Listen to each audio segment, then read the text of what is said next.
আহলে নার খুলদা বিহামদকান আহলে নার খুলদা বিহামদকান দরমিয়ানে শানে বরজ খলায়া বগিয়াম। আল্লাহর ওলি আল্লামা জালালউদ্দিন রুমি রহমাতুল্লাহ আলাইহি ডাক দিয়া বলেন, দুনিয়ার মানুষ শোনো, আজকে দুনিয়াতে দেখা গেল দুইজন চাকর, দুইজন গোলাম একই দোকানের মধ্যে কাজ করে, একই মালিকের বেতন বুক করে, একই মালিকের খাবার খায়, একই মালিকের বেতন নেয়। কিন্তু দেখা গেল একটা ছেলে, একটা এরকমভাবে একটা গোলাম আমার আল্লাহর গোলামি করে, সুবহানাল্লাহ, আমার আল্লাহর গোলামি করে, আরেকটা গোলাম আল্লাহর গোলামি করে না। কিন্তু দেখা গেল একই মালিকের খায়, একই মালিকের পরে, একই মালিকের কাছ থেকে বেতন নেয়। কিন্তু এরপরেও দেখা গেল একটা ছেলে এরকম জান্নাতের জন্য তৈয়ার হইতেছে, আর একটা ছেলে এরকম জাহান্নামের জন্য তৈয়ার হইতেছে। আমরা তো একই মালিকের তৈয়ার। আমাদের মালিক কয়জন? আমাদের মালিক একজন। একই মালিক আমাদেরকে বানাইছেন, একই মালিকের জমিন আমরা ব্যবহার করি, একই মালিকের আসমান আমরা ব্যবহার করি, একই মালিকের দেওয়া খাবার রিজিক আমরা খাই।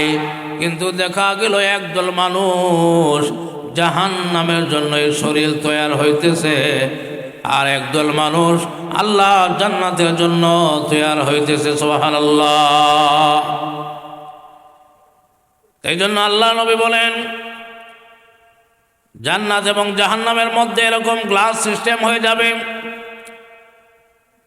জাহান্নামীরা জাহান্নাম থেকে দেখবে আমার পাশের বাড়ির একজন ভাই, আমার এলাকার একজন লোক যার সাথে আমি দুনিয়াতে চলেছি ফিরেছি, সেরকমভাবে জান্নাতের মধ্যে আরামায়েশে আছে, জান্নাতের মিষ্টি পানি খাচ্ছে, জান্নাতের আপেল, জান্নাতের ফল ফ্রুট, এইগুলি সে আরাম সেরকমভাবে খাইতেছে।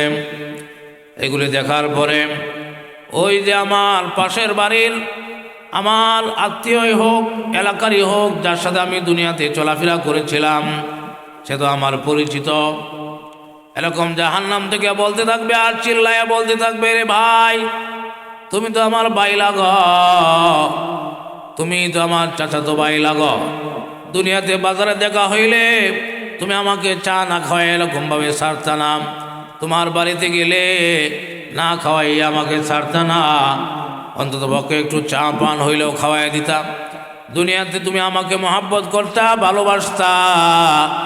আজকে কিয়ামতের দিনে আল্লাহর ফায়সালা নেক আমল না থাকার কারণে আমার জাহান্নামে আসতে হয়েছে। জাহান্নামের মধ্যে এসেছি, জাহান্নামের মধ্যে কি কষ্টের মধ্যে আছি রে ভাই, বলে কষ্টে আছি, তুমি জাহান্নাম থেকে একটা ফলের টুকরা আমাকে দিয়ে দাও, জাহান্নাম থেকে একটু পানি আমাকে দাও, আমার কলিজা ফেটে যাচ্ছে। কোরআনুল কারীমের মধ্যে আল্লাহ বলেন, ওয়ানাদা আসহাবুন নারি আসহাবাল জান্নাতি আন্নাফিদু আলাইনা মিনাল মা। জান্নাতীরা জাহান্নামীদের মধ্যে কথোপকথন হওয়ার পরে জাহান্নামীরা এইভাবে বলতে থাকবে, ভাই আমাকে একটু পানি দাও, একটু ফলের টুকরা আমাকে দাও, পানির পিপাসায় আমার কলিজা ফেলে যাচ্ছে। তখন বলা হবে, রে ভাই এটা দুনিয়া না, এটা দুনিয়া না যে লাভটা চুক্তি খাইবা, দুনিয়াতে লাভটা চুক্তি ছিল, দুনিয়াতে সরকারি যে নামাজ পড়ে সেও খায়, যে মালিকের খায়, যে নামাজ পড়ে না সেও সেই মালিকেরই খায়, যে আল্লাহর হুকুম মানে সেও যে জমিন দিয়ে হাঁটে চলে, যে নামাজ পড়ে না সে ওই মালিকের জমিন দিয়ে চলে, এখানে কোনো বাধা নাই। কিন্তু জান্নাতের নিয়ামতগুলি পাওয়ার জন্য, খাওয়ার জন্য বিনা শর্তে খাওয়া যাবে না, শর্ত আছে। শর্ত কি? ইমান লাগবে, নেক আমল লাগবে, ইমান লাগবে, নেক আমল লাগবে। ইমান ছাড়া, নেক আমল ছাড়া জান্নাতের এক ফোঁটা পানিও কোনো কাফের মুশরিক বেঈমানদের জন্য আমার আল্লাহ হালাল রাখবেন না। তাহলে বোঝা গেল জান্নাত কিন্তু এইভাবে সরকারি না, দুনিয়ার মতো সরকারি না। জান্নাতের নিয়ামতগুলি খাওয়ার জন্য, পাওয়ার জন্য বিনা শর্তে খাওয়া যাবে না, বিনা শর্তে পাওয়া যাবে না। শর্ত লাগবে, শর্ত হলো ঈমান। ইন্নাল্লাযীনা আমানু ওয়া আমিলুস সালিহাত কানাত লাহুম জান্নাতুল ফিরদাউসি নুজুলা।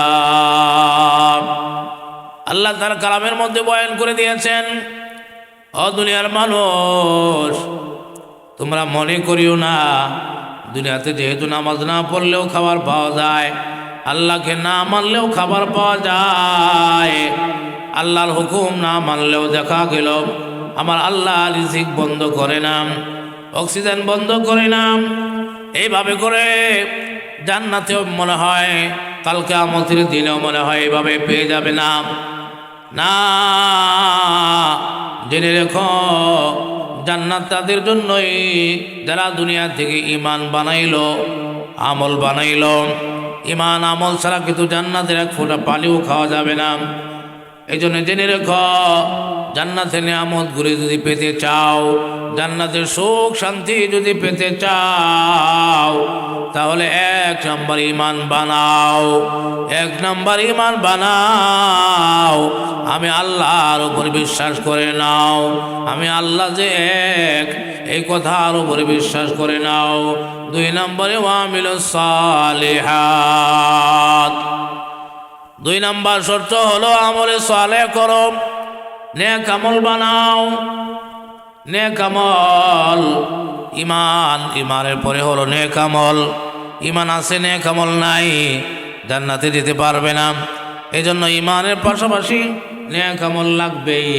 নেক আমল ছাড়া কিন্তু ঈমানও থাকে না, ঈমানও হয় না। নেক আমল ছাড়া ঈমান বেশি দিন টিকসই করে না। আল্লাহু আকবার। এই জন্য মা বোনেরা খুব ভালো করে বুঝে নিতে হবে আমরা ঈমানদার হইতে পারলাম কিনা, ঈমান কাকে বলে, আমরা ওই পরিমাণ ঈমানওয়ালা হইতে পারছি কিনা, এটা দুনিয়া থেকে হিসাবটা করে নিতে হবে। এই হায়াতে জিন্দেগি থাকতেই ঈমান আমলটাকে মজবুত করতে হবে। আল্লাহু আকবার। জান্নাতে এরকমভাবে কাল কিয়ামতের দিনে মৃত্যুর পরে আল্লাহু আকবার কবর থেকে শুরু হয়ে যাবে। আল্লাহু আকবার। শান্তি অথবা অশান্তি। আল্লাহু আকবার। কবরের জগৎ থেকে যদি আমরা সুখ শান্তি পেতে চাই, ঈমান আমলের কোনো বিকল্প নাই। বিকল্প যদি থাকতো তাহলে কিন্তু দেখতেন আল্লাহু আকবার দুনিয়ার বড়রা, দুনিয়ার বড় বড় এরকম অট্টালিকার মালিকেরা টাকা দিয়ে কিনে নিত, টাকা দিয়ে কিনত। কিন্তু এটা দেখা গেল এই কবরের সুখ শান্তি টাকা দিয়ে কিনা যায় না, আখিরাতের সুখ শান্তি টাকা দিয়ে কিনা যায় না। আখিরাতে আযাব গজব থেকে টাকা দিয়ে কিন্তু বাঁচা যায় না। এটা ঘুষ না, টাকা দিলে মনে হয় ঈমান এরকমভাবে আল্লাহু আকবার না মঞ্জুর হয়ে যাবে। টাকা দিয়ে ঘুষ দিয়ে বিচার উল্টা পাল্টা করা যাবে। এটা দুনিয়া না, এটা আখিরাত। আখিরাতের দিনে আযাব গজব থেকে, জাহান্নামের আযাব থেকে বাঁচতে হলে কোনো টাকা দিয়ে পয়সা দিয়ে বাঁচা যাবে না। কে কত বড় মানুষ, কে কত বড় লোক, এইগুলি দিয়ে বাঁচা যাবে না। একমাত্র ঈমান আর আমল, একমাত্র ঈমান আমল, একমাত্র ঈমান আমল। আল্লাহু আকবার। এই জন্য দুনিয়ার মানুষ, কবর খুব ভয়ঙ্কর, কবর খুব ভয়ঙ্কর জায়গা, যেখানে কোনো সাথী নাই, বাঁধি নাই, বন্ধু নাই, বান্ধব নাই, যেখানে কোনো টাকা পয়সার, আল্লাহু আকবার, টাকা পয়সার কোনো এরকম সরাসরি নাই। টাকা পয়সা দিয়ে কোনোরকম বাঁচা যাবে না। এমন কঠিন জায়গার মধ্যে নেক আমল ছাড়া বিকল্প নাই। এই জন্য নেক আমল করতেই হবে, নেক আমল বানাইতেই হবে। আমরা যেহেতু মুসলমান, আল্লাহ যেহেতু আমাদেরকে বিনা চাওয়ায় জন্মসূত্রে ঈমান দিয়েছেন, এখন আমরা যদি ইমানের চারা গাছটাকে হেফাজত করি তাহলে এই চারা গাছ একদিন বড় হবে, এই গাছ থেকে ফল দিবে, এই ফল নিজে খাবো, আল্লাহু আকবার, বিক্রি করে টাকা আসবে। কিন্তু চারা থাকা অবস্থায় যদি এই গাছটা ধ্বংস হয়ে যায়, গাছ বড় হওয়ার আশা করা যায় না, গাছের ফল খাওয়ারও আশা করা যায় না। ইমানের চারা গাছ আল্লাহ আমাদেরকে জন্মসূত্রে দিয়েছেন। এখন যদি চারা গাছের পিছনে মেহনত করি তাহলে গাছ বড় হবে। আল্লাহু আকবার। অনেক সময় দেখবেন অনেক দামি গাছ, অনেক দামি গাছের চারা টাকা দিয়ে কিনতেও পাওয়া যায় না। ইমানের যে চারা গাছ, এটা এমন জিনিস না যে নার্সারিতে গেলে টাকা দিয়ে পাওয়া যাবে। এটা আল্লাহ রাব্বুল আলামিন খাসভাবে দয়া করে যাকে দান করেছেন সেই কেবলমাত্র পেয়েছে। আল্লাহু আকবার। এজন্য বলতেছিলাম নেক আমল, নেক আমল লাগবেই, নেক আমলের বিকল্প নাই। নেক আমল শুধু করলেই হবে না, এই নেক আমলটা আসলে সত্যিকারে আল্লাহর কাছে কবুলিয়াতের যোগ্যতা আছে কিনা এটাও যাচাই করতে হবে। এই জন্য আমি আপনাদের সামনে কোরআন শরীফের এই আয়াত কারিমা তেলাওয়াত করেছি। আল্লাহ এই আয়াতের মধ্যে 1 নম্বরে বলতেছেন, ইয়া আইয়ুহাল্লাযীনা আমানুত্তাকুল্লাহ, হে ইমানদার বান্দা বান্দিরা, তোমরা আমি আল্লাহকে ভয় করো।